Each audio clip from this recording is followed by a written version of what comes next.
Welcome back. Everyone wants to get ahead, get that edge, and today we're doing a deep dive into something maybe overlooked. Hmm. How the people you hang out with, your social circle, might actually be, well, shaping your finances, maybe even fostering what some call a broke mentality. Right. It sounds kind of harsh, maybe, but the source material we looked at really zeroes in on this. So our mission today is basically to unpack that, how your friends, your colleagues could be subtly nudging your ambitions and maybe your bank balance without you even realizing it. Exactly. And the central point is pretty bold. Yeah. It suggests the biggest thing holding people back financially isn't always, the big picture stuff like the economy. Okay.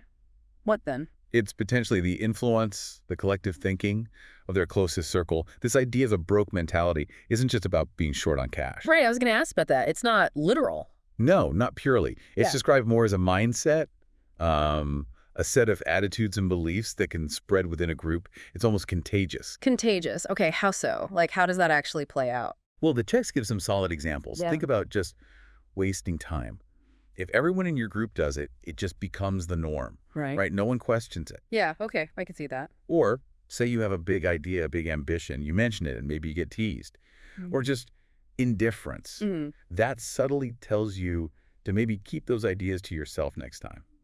So it discourages you. Makes you maybe hide your own drive. Precisely.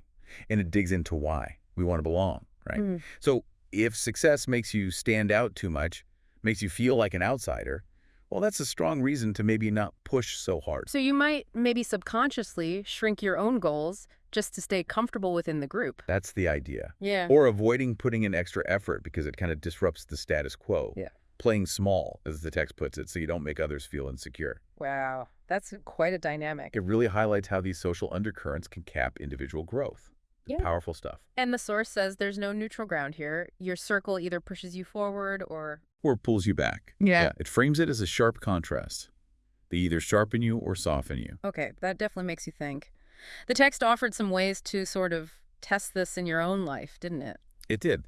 Some real practical self-reflection prompts. Like when you talk about wanting to start a business, what's the reaction? Is it, let's go?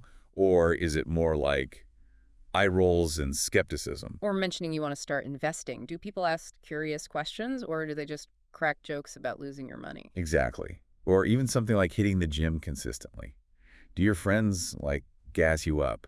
Or do they call it a phase and kind of subtly undermine it? These are really telling signs, aren't they, about the underlying mindset? Definitely. And the warning that comes through is pretty stark. If your circle isn't actively moving forward, it's probably holding you back, even if nobody means to. It can be really subtle. Which connects to that piece of advice in the text, right? About who you take advice from. Yeah, the simple rule, don't take advice from someone if you wouldn't want to be in their position. It's a blunt filter, but maybe effective. It raises that tricky question, though, about loyalty versus personal growth. If you feel your circle is limiting you. Right. It feels like a betrayal sometimes, maybe. But the text frames it differently. It suggests that growing beyond your circle isn't about ditching the past, but investing in your own future. I remember that line, the price of greatness is sometimes silence from the group chat. That hits home, doesn't it? Sometimes you just have to focus on your own path, even if it means less validation from certain people for a while. So it all boils down to that call to action. Audit your circle. Yep. Be conscious about who you're spending your time with.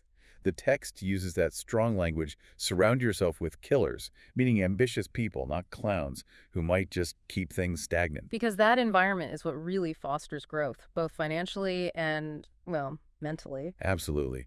The core idea is just how deeply and often silently our social environment shapes our thinking and what we even consider possible for ourselves. The people closest to us really do have a huge impact. Which leaves us with a question for everyone listening. Based on this, what's maybe one small audit or observation you can make about your own social interactions this week? Yeah, just noticing these dynamics is a big first step. It's about being more intentional, choosing influences that genuinely support where you want to go. It's about building that environment for your own growth.